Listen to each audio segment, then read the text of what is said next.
We are Popcorn, Piss, and Vinegar, giving you a raw take on movies, television, and pop culture. My name's Chris. I am Scott. And I am JB4. How's everybody doing? Fantastic. How are you? Great. I just felt like I just seen you guys. I know, right? Yeah. That's it, our top secret super project that we've already talked about everywhere else, you know, on podcasts. So, I feel Wakanda-tastic. You feel Wakanda-tastic? I do. Oh, Jesus. Well, we'll get into the Wakanda mania here in the next couple of, in the next 30 minutes or so after we get through news. But, we're going to go on a not so much of a hiatus, but what we're going to do is we're going to switch off to every other week for a little bit. We have some stuff that we have in the works, so to speak, and it's taken up a little bit of our time, so we're going to go to an every other week show just for a little while, and we'll be back every week. But we won't stop with the updates over at Not Real Radio, even though, they play us on the break, So if you don't listen to the replay or if you listen live, everybody goes out and smokes. And, we've been given to the I don't give a fuck segment. Thank you for the content, portion of the show. So, or we keep them engaged. We keep the audience engaged instead of them just sort of like playing random tunes that maybe they'll lose people, Well, dude, don't give those motherfuckers any credit, man. All right. Fuck them. Used to give us a featurette. Now we're on the fucking break. But that's all right, though. Hey, check it out.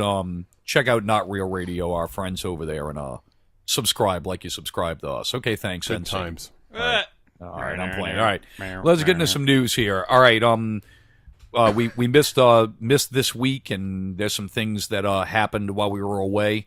Number one, the trailer to Venom with Tom Hardy. That Tom Hardy biopic that's coming out. Man, I can't wait to see what happens after he has an MRI.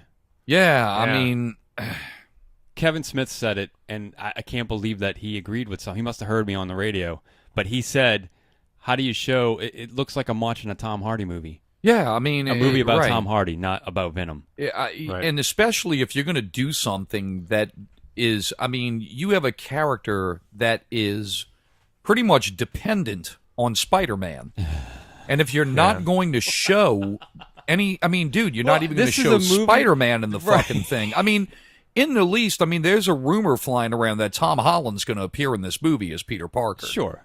Now, dude, you wouldn't at least put him in the fucking trailer to at least give it some kind of association? If anybody ever sees that trailer and they have no idea what Venom is, they have no idea what Venom is. Yeah, no, I agree with you. But Tom Hardy, he kind of has a weird American accent, huh? He does. His voice is real high pitched, so yeah, he sounds touched. Yeah, right. So I don't know. We all got demons. Yeah, right. Exactly. Dude, look with these, and don't worry, I'm going on my superhero movie fucking rant here in a little while. Ooh, I want to go. But I'll tell you, when it comes to this shit, when I see stuff like this, I better have people calling me on the phone and being like, that shit was awesome and you can't miss it. And I'm not talking like shit from Smoking Buddha. That motherfucker loves everything. I'm talking about people that that I know that bitch about shit as much as I do. Ooh, so that means I got to tell you that movie was good then. Because I pretty bitch. Yeah, bitch about everything. If you think it's good, then I'm definitely going to go see it because I know I'm going to think it's opposite. So. All right, so let's get into some news here. More details are coming out about Disney's Star Wars theme park. It's been announced that the Star Wars-themed hotel will be designed as a spacecraft headed to the port of Batuu, which is the planet that Galaxy's Edge is themed around. Guests won't be able to see outside of their rooms because the windows will be replaced with digital screens to simulate space travel. So you're inside of a spaceship, basically, when you stay at this hotel. That's cool. I think that's cool as hell. I actually think that that's going to wig a few people out. I think there's going to be a quotient of people that are going to be like, I feel trapped. Then don't stay there. Right. Yeah, dude. It's not going to be the only hotel. I don't nearly see enough pissing and moaning, especially about Star Wars, on social media. So please give fuel for so more people can fucking piss and moan. I love it so much. I feel like people will find out they're claustrophobic. I don't know why. It's a hunch. It'll make an interesting, weird news kind of thing. I I don't know that I could stay in that room. I think it'd be cool, but I need to have a window. Just one window. Telling you. Yeah. I'm not saying it's wrong. I'm just saying, me personally, I would need to have just a little window so I could see the sun or the rain or anything for that matter. Right. But it is a cool concept, and I hope they do it. I could do it. Unless I inherit $1 million, I can pretty much promise you I won't be staying at the Star Wars Don't hotel. ever say that. It's going to be fucking expensive. Maybe as at fuck. first. But that's like the So. contemporary. Contemporary is expensive as fuck, but Disney never can make goes it. down; it only goes up, buddy. So, I don't know. We'll see. there are ways, my friend. all right. In other Star Wars news, it's said that after Game of Thrones wraps in Belfast, Northern Ireland. I'm sorry, I put Ireland. Star Wars is coming to town with 6 potential movies in development between a Rian Johnson trilogy and a newly announced trilogy being developed by the writers of Game of Thrones. Many are thinking that this is going to be the long-rumored return of Ewan McGregor as Obi-Wan Kenobi. The movie hasn't been officially announced, but it was rumored that director of Oscar-winning film The Hour, Stephen Daldry, would be at the movie's helm. Other rumors suggest that maybe even George Lucas will return to direct, Wait. which I think is fucking bullshit. Return but- to direct an Obi-Wan movie? Yeah. Okay. So I don't know. Based on his body language and all that shit, and what he says, it doesn't seem like he's really too over the moon with the direction of Star Wars. I think that he's still riding that white slaver's fucking train. I don't know. I don't give a shit about him, to be honest with Me you. neither. I mean, this ain't your daddy's Star Wars.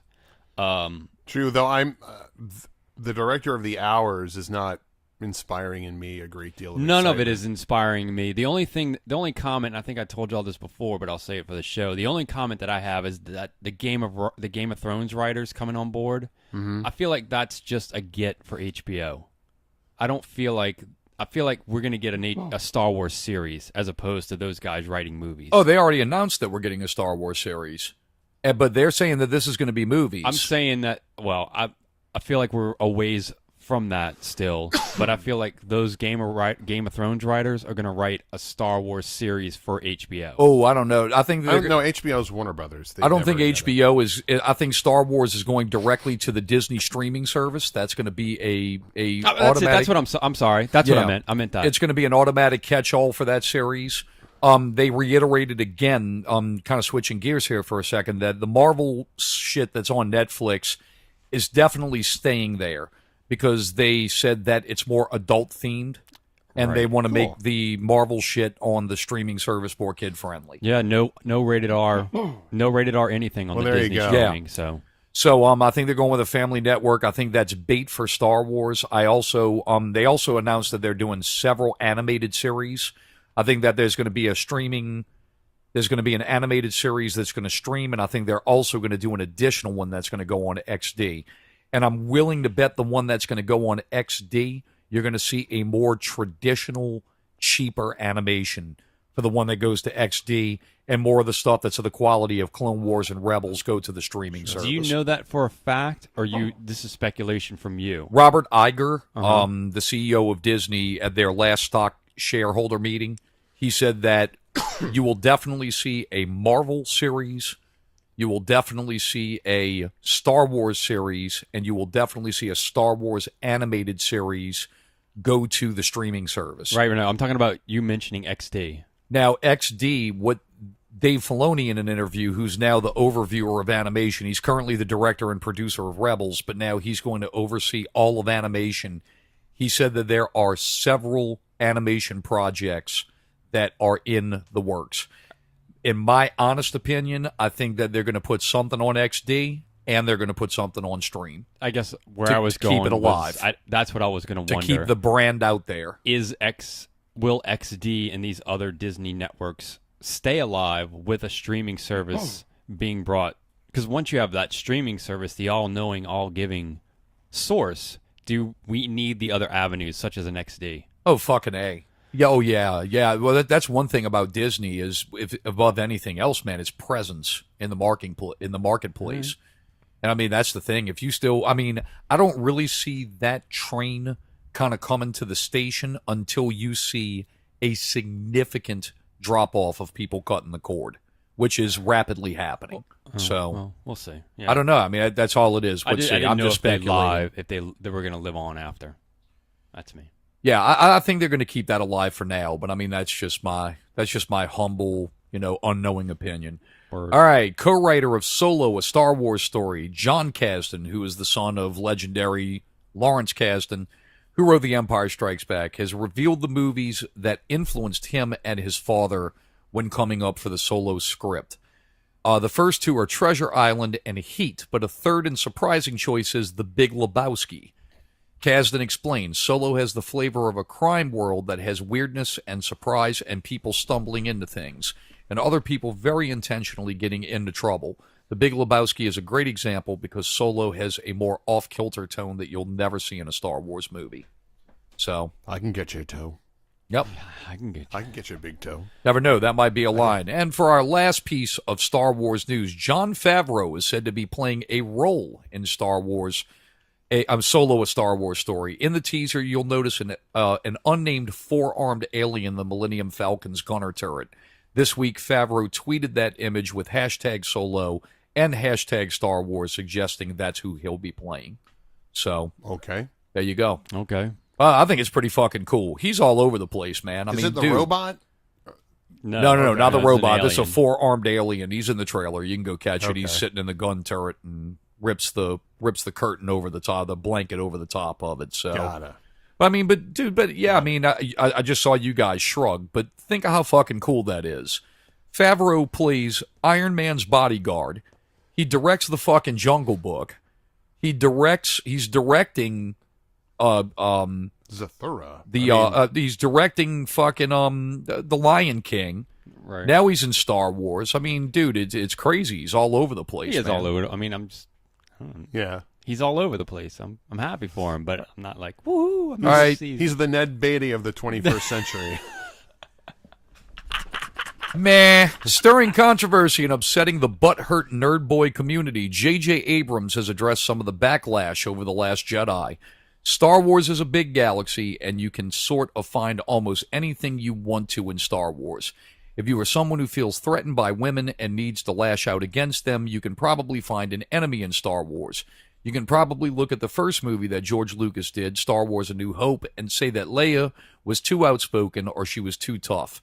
Anyone who wants to find a problem with anything can find the problem. The internet seems to be made for that. That might be the best thing he's ever written. That is, yeah. No, I agree. How's it end? And of course, I've been on YouTube channels, and dude, of course, all of the fucking, alt-right fucking douchebag motherfuckers are enraged that J.J. Abrams would say this. But dude, I don't think there's anything wrong with what he said.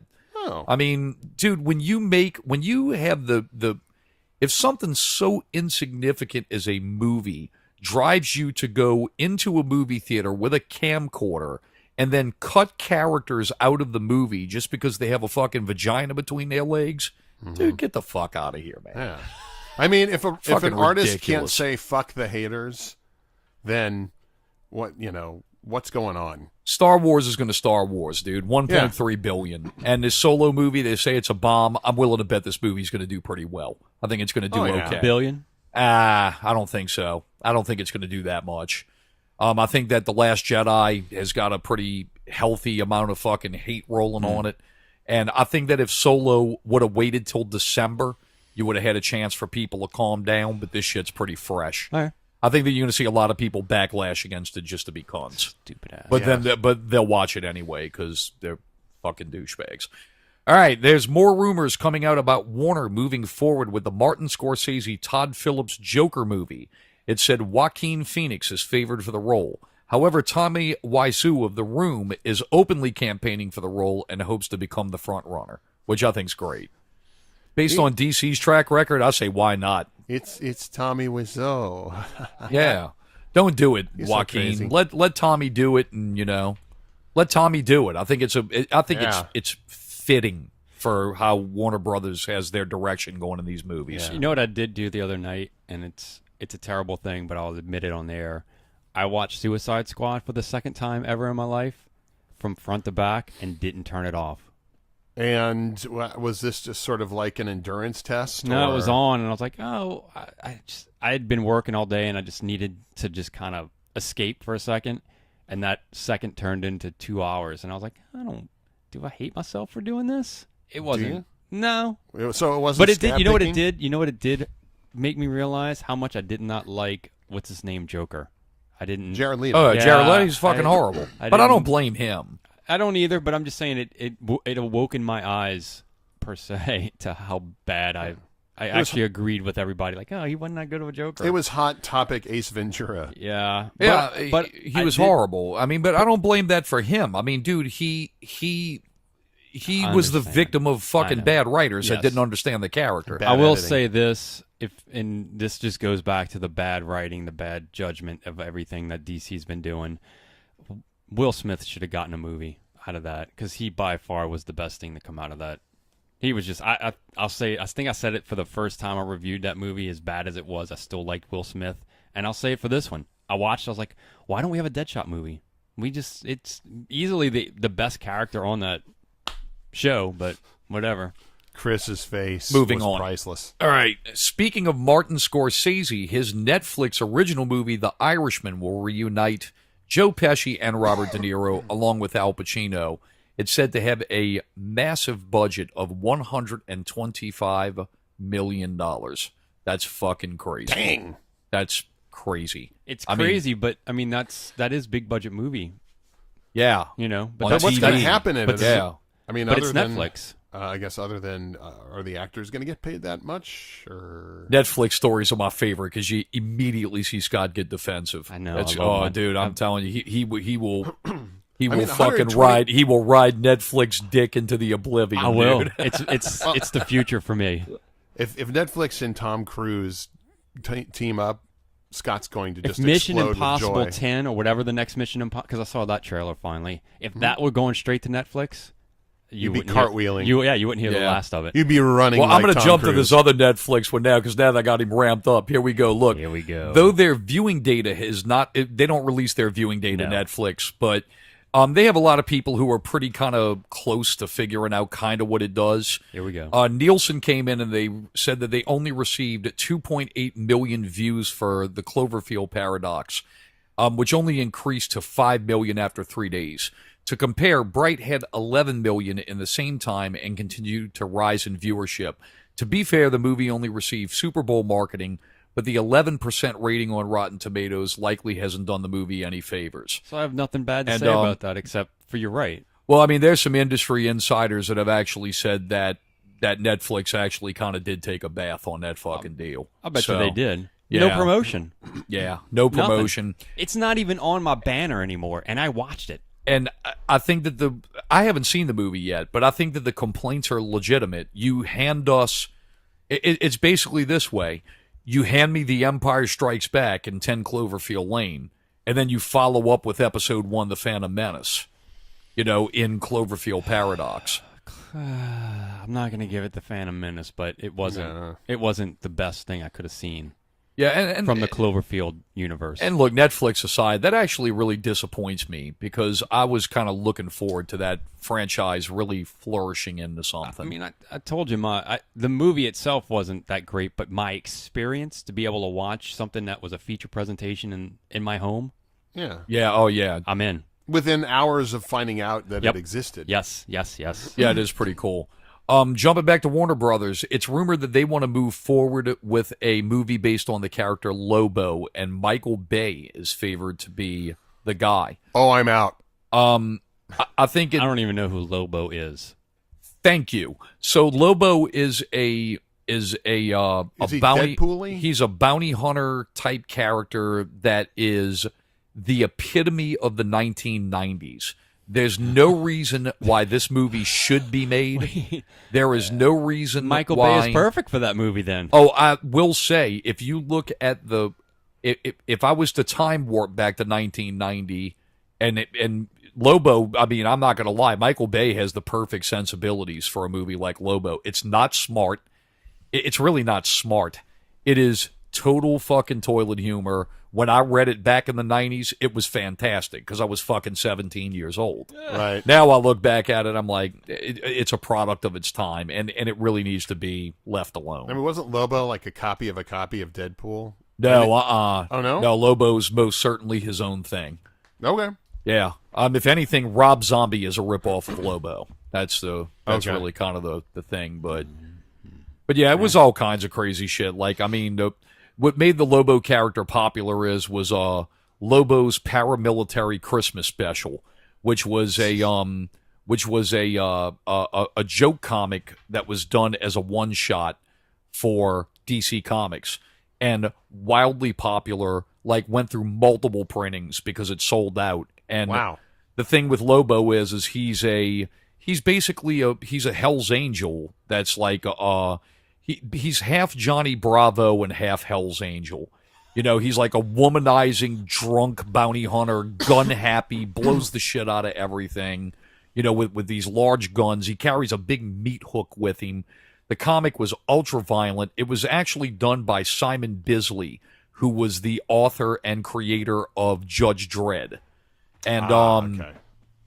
in the premise of the paramilitary Christmas special is that Santa Claus is a fucking asshole 364 days a year, and all of the other holiday creatures are tired of his bullshit, so they hire Lobo to hunt him down and kill Santa Claus. Nice. And it's a pretty entertaining comic, but I mean, it's good. Like I said, in the scope of what it was, it's funny.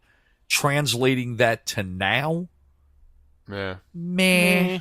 So there it is. And side note, John, we watched that documentary Life After Pi, I was about to say. which was based on the all of the visual artist guys that Yes. got fucked.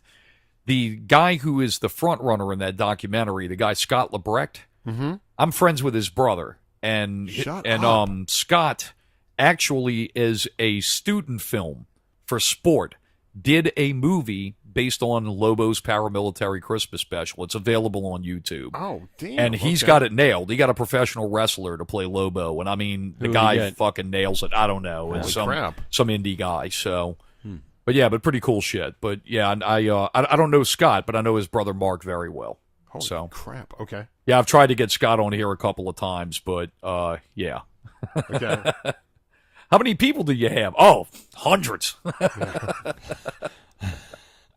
Can you prove it? Sure.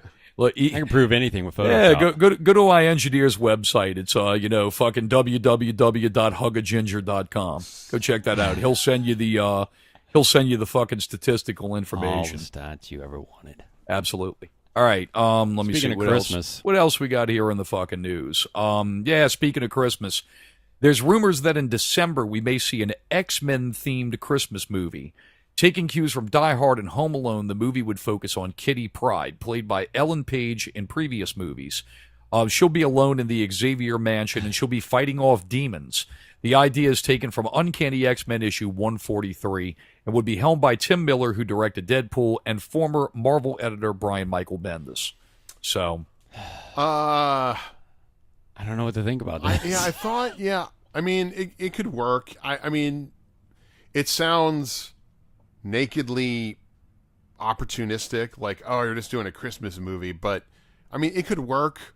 You know, the Christmas theme doesn't turn me off necessarily. I'll give it a shot, but I The thought, Home Alone thing is what gets well, me. Home Alone is just a bad analogy. Well, I would He think, just described Home Alone with X-Men and yeah, demons. fair enough. well, You're what right. I think's really funny is that so many people now, it's like, it really is the truth. Even people's fucking, like, statements now are nostalgia driven. Prime example, the guy Kasdan. Oh, the Han Solo movie is influenced by The Big Lebowski. When we go see this movie, I guarantee you're not even going to see an inkling of The Big Lebowski in this fucking movie. Okay, and I here's- think the thing with it is that they're using these things as beats to try to get people to spark some kind of recognition of how wonderful things used to fucking be. And it just feeds further into the whole goddamn nostalgia train. John, I'm sorry, what were you about to say? No, I was just about to say Tim Miller's slated to direct Terminator 6. So I like Oh, if he's directing it, then he's directing it a while later. Yeah. I don't know. God, there's another thing that needs to die a gruesome, horrible, fucking boring death. The Terminator fucking franchise. You are listening to Popcorn, Piss, and Vinegar. Television. Movies. Pop culture. Keep up with the latest news from Luke Skywalker all the way to Batman. From Netflix to the CW. And all the news in between. Please subscribe and rate us on iTunes. Or stream our episodes from PPVGuys.com. You can also find us on Facebook and Twitter at PPVGuys. Check out our friends Not Real Radio at NotRealRadio.com for our segment Not Real Movie News. Should you listen to more? Yes. Will you agree? Maybe. Jury's out. Indeed. Thank you for listening. And action.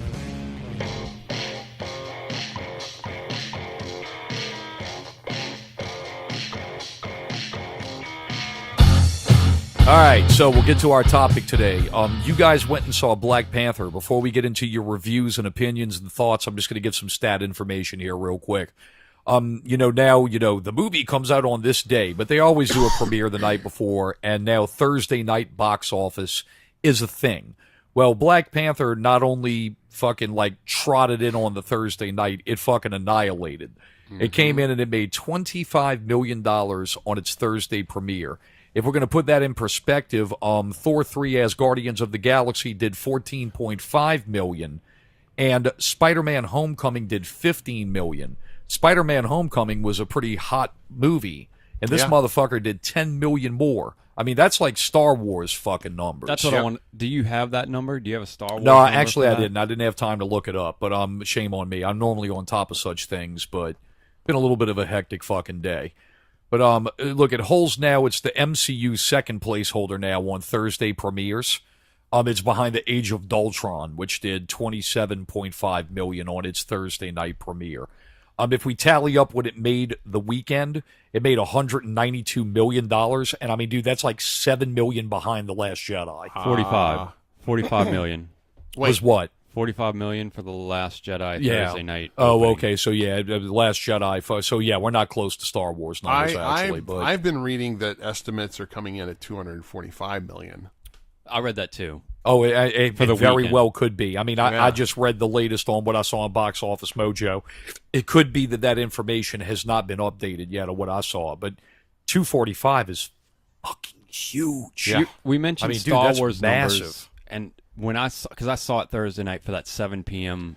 First showing, and it was Star Wars. There were Star Wars people there. That's how you made that packed analogy. It was. Yeah. Yeah, well, in other words, I mean, crazy packed. not people dressed like Jedi, but what he's saying is that a crowd that you would typically see at the opening of a Star Wars movie. There was a was line at this theater. to get in that went down like the palace. Wow, palace. no shit. Yeah, it was a line to get in.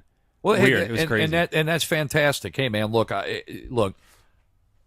I'll give my opinions. I'll shit and piss on things, whatever it is. But, dude, look, if somebody can find joy in something, I mean, good for them. Unless it's Honey Boo Boo or some shit like that, I'll have to fuck right, with you for that. right.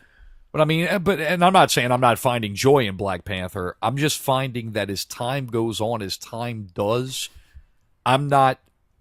10-pole blockbusters, I'm not feeling urges to rush out and see shit on opening day anymore. I'm just not feeling it. I'm not, but it's not because of it's not the material. So let's drill down into this, and I'll ask. We're going to do a non-spoiler review of Black Panther. Okay. I haven't seen it, and I've had people complain to me in the past that we spoil shit too soon. So Really? oh yeah, dude. We do. We yeah. absolutely do. Yeah, we absolutely do. We're ready to drill down on it and talk to it. Yeah, but talk we're not about it, we're not so. Cinema Blend spoiling it. We're saying We're not spoiling it in our headlines. spoilers. Dude, with But three we guys from fucking Metairie, dude. But we I mean, are come on. spoiling it in our show. I can. We- Well, now we'll be fair enough. 2 weeks. We'll be every 2 weeks. Now we can spoil right. things. Right. So, all right. So here we go. Not tonight, though. No. I'll just ask the questions. First of all, I mean, let's get this out of the way. Also, is that there is a lot of and it seems to be like everything now. There is a lot of social justice warrior shit that's attached to this movie. A lot, a fuckload.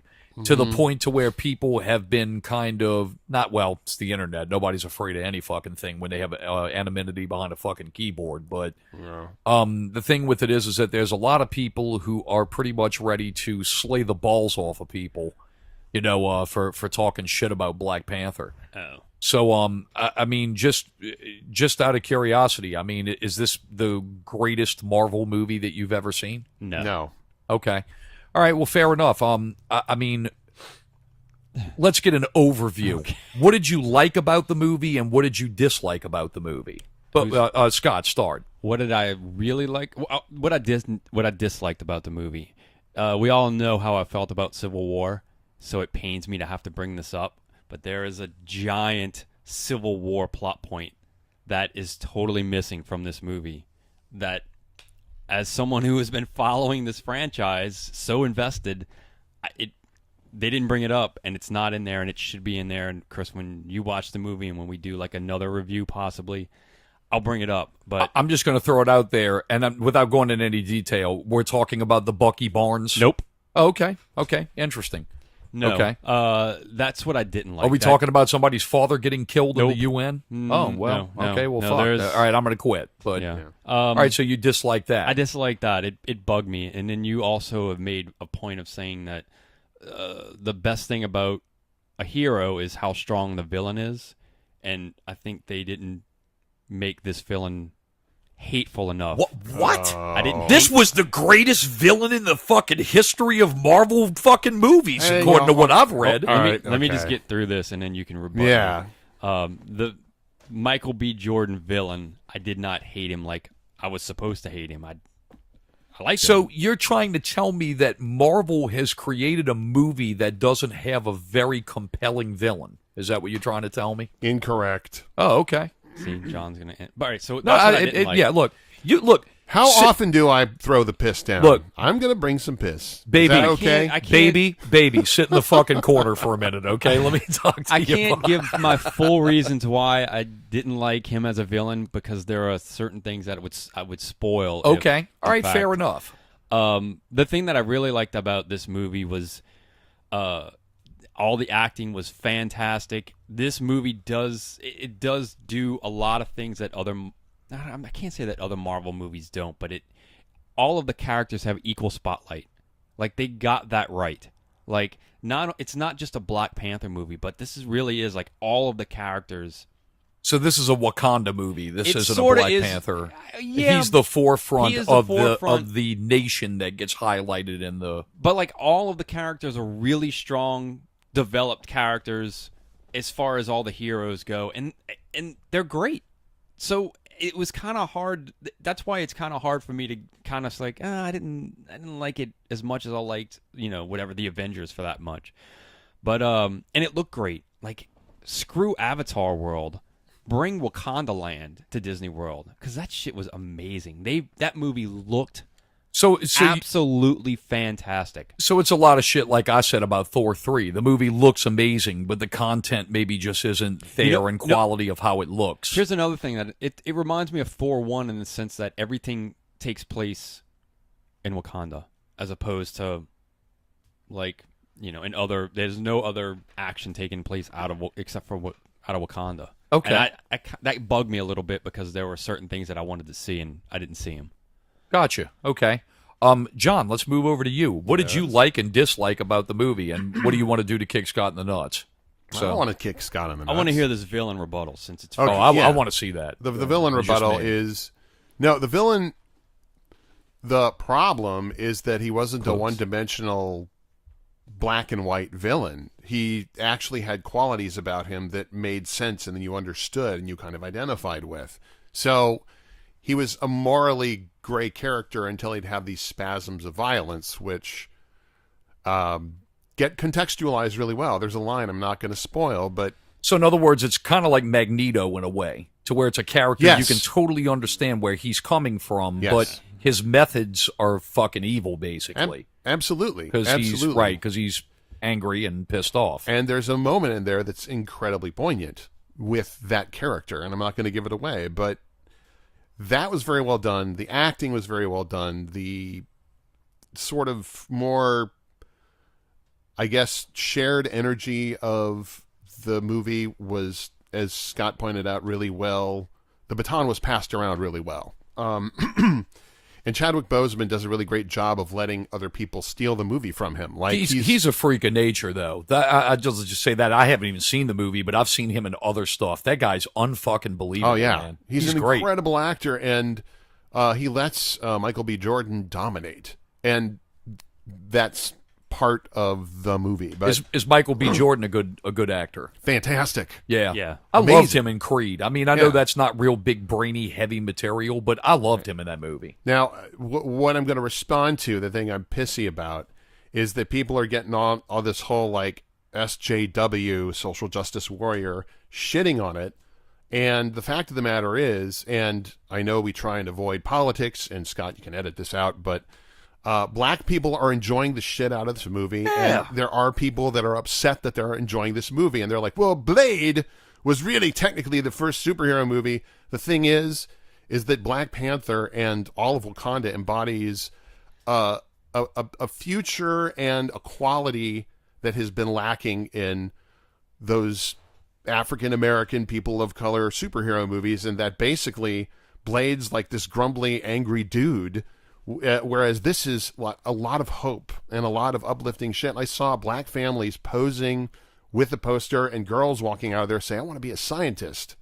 That's fucking amazing. Yeah, I mean, that is phenomenal. It really is. And another thing I like also is that any group of motherfuckers that show up dressed as Akeem from Coming to America, I'm an automatic proponent of that shit. Look, you're okay, awesome. You showed up as Mr. Spock to Star Wars. Fuck you. This dude showed up as Joffy fucking Jofer at the goddamn Black Panther movie, which is fantastic. Apparently they It's had a amazing. Coming to America party. The cast did after the wrap, which I thought was hilarious too. But what did not work for me in the movie, which made it like a 3-star instead of a 5-star, 3.5. The fighting choreography was dark and hard to follow. And there was a lot of, you could tell the costumes were CGI, which was a step backward from Civil War, because never at any point did I think that costume looked CGI to me, you know? Yeah. So that was very frustrating. A lot of the action was fair to Midland. Like, okay, what? The obligatory fight, you know? It was disappointing, you know? For me. It's the same thing. I feel the exact same way about Nolan's 2 first Batman movies. I understand why he did it the way he did it. He said, he was going for realism, and he said, Batman, look, I want to shoot everything tight, close, and he takes them down in 2 fucking seconds. Now, if I could get Nolan's Batman movie with Zack Snyder's Batman versus Superman choreography. Fight choreography, when Batman takes all those fucking dudes out. The best part of that movie. If I could get that action sequence plugged into Nolan, I mean, oh God, dude! I mean, gorgeous. But all that aside, I mean, you know, I look, I don't want to shit on anybody's parade. I mean, I'll just say, I know we don't get political on the show, but heaven forbid that black people should have heroes too. Exactly. You know, I mean, you know? Please, dude. You know, Just so I mean, fuck. Let them have a good time, and it was very apparent that they were, you know, they were reacting to key beats in the movie that it was nice to see, and it wasn't obnoxious like a 70s comedian's retelling of it. You know, it was emotionally engaging, and that quality actually made the film a lot more fun for me. But the other part that the first act kind of dragged. You know, it just sort of took a while to set up, and it was like, come on. I will say this about the movie, and whatever. The first few minutes of this movie does origin stories the best way any movie could have done an origin story, because they lay out the whole, like, because I don't know all the mythology of Black Panther. I didn't know everything about it. Even seeing it in Civil War and then trying to look it up and see what's going on, I still didn't get it all. What's really sad is that we've been shortchanged a lot of that mythology just for the fact that Marvel doesn't hold the rights to all their shit, which is kind of sad. They sort of lay it out in an interesting way, exactly what we're about to see and why we're about to see what we're about to see, and it was perfect. It caught me up. I knew what was going on. Yep. You know, yeah, I mean, in the comic books, and it's something that saddens me that we can't see. Wakanda, one of their major adversaries as a nation in the comic books, is Latveria, where fucking Doctor Doom is from. That's two nations that are kind of like directly at war with one another. Did they get Doctor Doom back though? Doom tries to not yet. I mean, until the purchase goes through. But yeah, Doom's tied into the Fantastic Four property. But the thing with it is that's Doom's big thing is he wants to conquer Wakanda because he wants their fucking vibranium. Yep. Right. So, I mean, that's the thing, you know? Yeah, it really, those are the kind of things those are the little things. I mean, not that it would take away from the movie or spoil the experience. Marvel's done a fine job with all of these films of building their own mythology, regardless whether some of those parts are weak opposed to others. You have to respect what they've done in terms of constructing all this shit.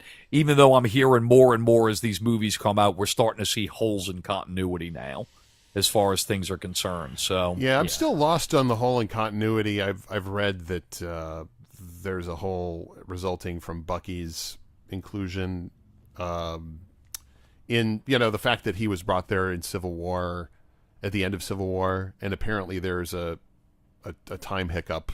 Yeah, they say that the biggest, and I have to go look it back up. It's been fucking months since I've read it, but they say another one that's also been kind of a big, shit upon everything was Guardians of the Galaxy 2. Created some pretty nasty plot holes as far as time loops and shit. Well, there's time loops, and then there's the Avengers clause, and that's where I was like, where are the Avengers? Yeah. When all that stuff was going on. I'm like, that's exactly what you call the Avengers for. But, yeah, I feel like if the Avengers cameoed in every film, then that would get tired, too. So, Not I really. don't know. It is, never mind. Well, Black Panther, I mean, Marvel, they have to be fucking partying it up right now. But, the question with it is that once we get to this maxi event of the Avengers Infinity War that brings it all together. That movie's going to do insane business. It's going to do insane fucking business. Yeah.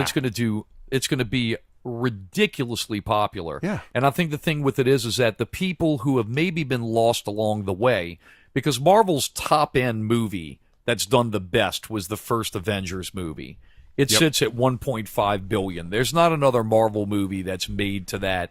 In fact, there were some murmurs that Disney was actually quite disappointed with the showing for Age of Ultron. They were hoping that it was going to do even better. We know why it didn't, because they were bringing all these characters together. We know why it didn't. Yeah, we know it. There's no need to re-highlight that. But what I'm saying is that it's going to be really interesting to see. It's kind of like the Star Wars thing. They've created this phenomenon. Well, now that you've built up to the big thing, you've built up to this massive thing, where does it go after that? Does it stay as big? Does it stay as huge? Who goes away?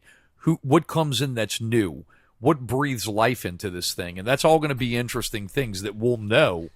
Pretty much after this. I know we've after May. Yeah, we've hit that Age of Ultron into the ground, but one thing that we've never said, the reason that Avengers was so good was because we got to see all those guys on the screen together. Oh, you'd never seen anything like that before. So when Avengers 2 came out, we'd already seen that before. Now, granted, the story, whatever, but we had already seen it, so that newness wasn't there. With this new Avengers, we're going back to that first Avengers because now we're going to see everyone on screen, and we had never seen that before. So just that alone is going to, make people go crazy. Well, and it's dark. This looks but like... it's still like we get to see Tony Stark and Star-Lord on screen together, and Doctor Strange. I mean, dude, when Thor, they show the whole Avengers rollout and they're showing all this shit, and then at the end they show Thor and he says, "Who are you?" and they pan the camera and it's the fucking Guardians of the Galaxy. It's like,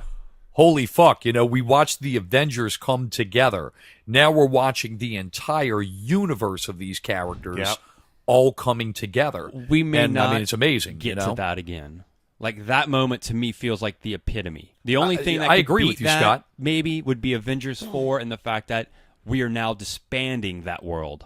Maybe that's the next step. And it could be. And the XMen are brought in. Like, if that the deal crazy goes shit through, happens, all bets are off. But I'm saying... Then we have one more cycle where we'll be like, what? We've seen them come together, now we'll see them go away. And it's like, the finale is finally here. I just feel like people are going to die in this one, and that's what we haven't seen. And this in a Marvel movie. I don't know. So I just got two more questions, and then after that we'll wrap it up because we're over time here. First question is that I was really dissatisfied and unhappy with Thor Part 3 because of all of the jokey joke making. How much jokey joke making did we have in this movie? How much did the heroes laugh at credible threats? Not a lot, but there were some jokes that happened that I was like, oh, well, that's funny, but why is it in this moment? So there's jokey joke making. There is jokey, but it's not. It's not in the face of terror or in the face of violence, or like the bad guy's not standing there and Black Panther's like, "Meh, meh, meh, meh, meh. Look at me, I'm Bugs Bunny." There's none of that shit. But there are jokes in there that I was like, that's funny, but why am I laughing at this point? I don't know. Yeah. What about for you, John? I'm still trying to get Chadwick Boseman out of my head going, "What's up, Doc?" No, I there wasn't that much jokey joke at all. I would say Claw is responsible for a lot of the joking, but he's insane in the film. In a good way. Some people I've heard complain about it. I thought he was excellent. Yeah, I thought he was excellent. He's Andy Serkis, man. But Andy Serkis. Exactly. But in terms of it was banter between, say, Black Panther and his sister or his mother. There were some jokes there, but it was all character building. It wasn't like, he's in the middle of fighting someone and cracking wise. Right. Yeah. Made you look. Psh, nothing like that. Yeah. No. Yeah, I think what I mean by jokey joke making is I don't like when the character is thrust into a situation that is life threatening and they joke it off. You basically get rid of all credibility when you do that. Yeah, and that's something that worries me about Infinity War because we were texting back and forth today. I told you these guys are pulling out the fucking God King of goddamn villains, even beating the opposing company to the thing it directly ripped off, which is Darkseid from DC. Right.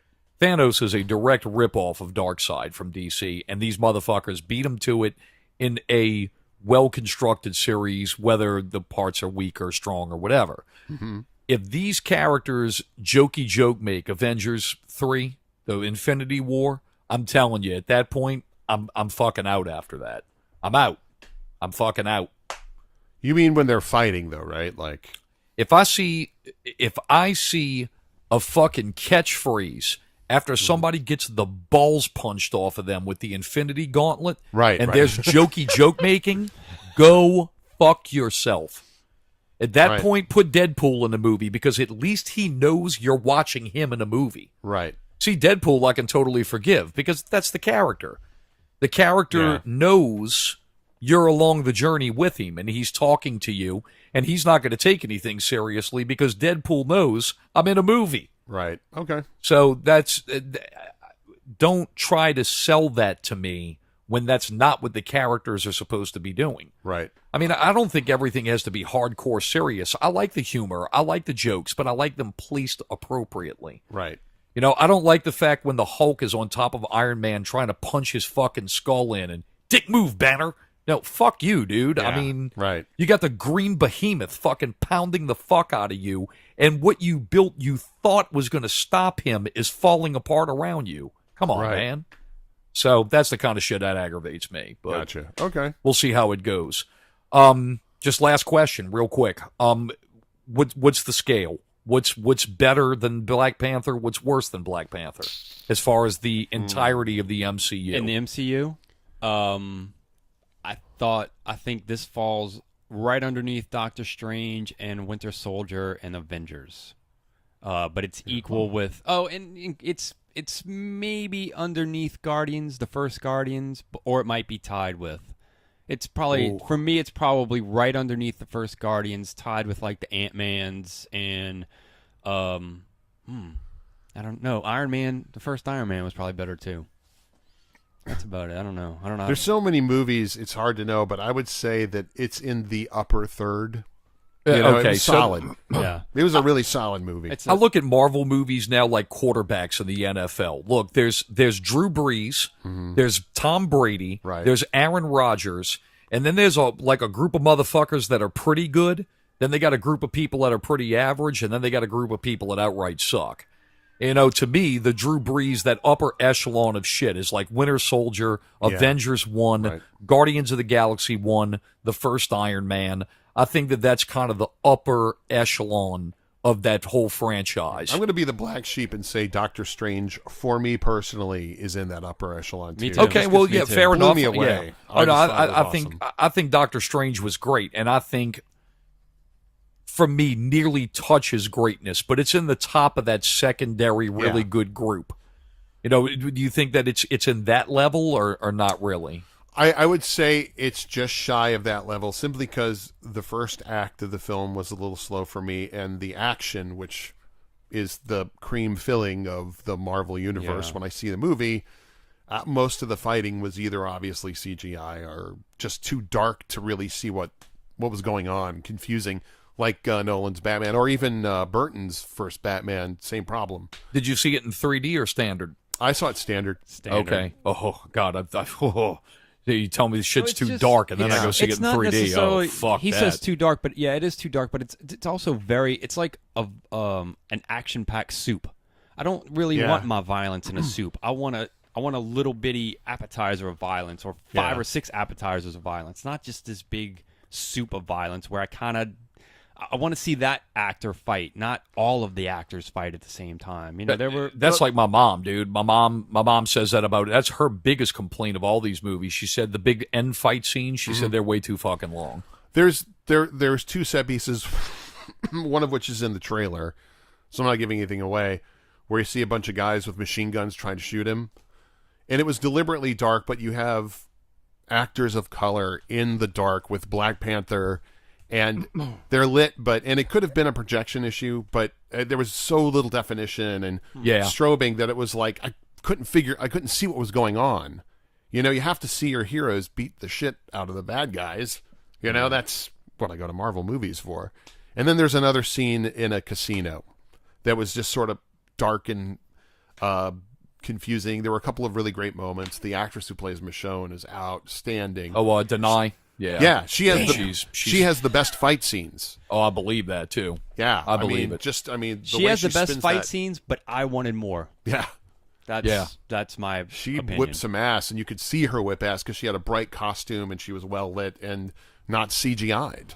That's You cool. know? Yeah. That's cool. Well, good for her, man. I mean, even though The Walking Dead, which I now call The Sinking Dead, but, the thing with it is with that show, I mean, she was always one of the big highlights of that show. Oh, yeah. It is nice to see her take a character that's kind of similar to that and transport it into a mega franchise like this. Good for her, Yeah. man. That's great. She's. So- I'd see a spin-off movie with her, just her. So would I. Yeah, Yeah, So hey, look, would I. you never know. Might come down to that. yeah. So- she'd rock. All right, well, I think we can Scott's wrap up. excited. I think we can wrap up this episode, huh, boys? Y'all have anything else y'all want to add? Yeah, go see the movie. It's Yeah, good. It's go see worth it. it. Cool. Yeah, well, I'm definitely going to go see it. It's on my agenda this week, and I'll let y'all know what I think when I come on back. So, all right, well, cool. Y'all, here's the spiel. Make sure to jump over on iTunes. Please subscribe. And if you're a true fan of the show, write us a review. Leave us 5 stars, please. Don't be a fucking dick. Don't leave 1. Leave 5. We'd appreciate it. Helps us climb up the charts. If you want to bullshit with us, and hang out with us during the week, ask us some questions, fuck with us, make fun of us, agree with us, make fun of Scott, make fun of John, make fun of me, agree with any of the 3 of us, join over at the PPV group over on Facebook. We're always posting shit there, chatting back and forth, so we'd like to see you over there. We'll happily invite you to join. We're also on Twitter, and you can also check all of our backlogged episodes over at PPVGuys.com. Thanks for listening and seeing.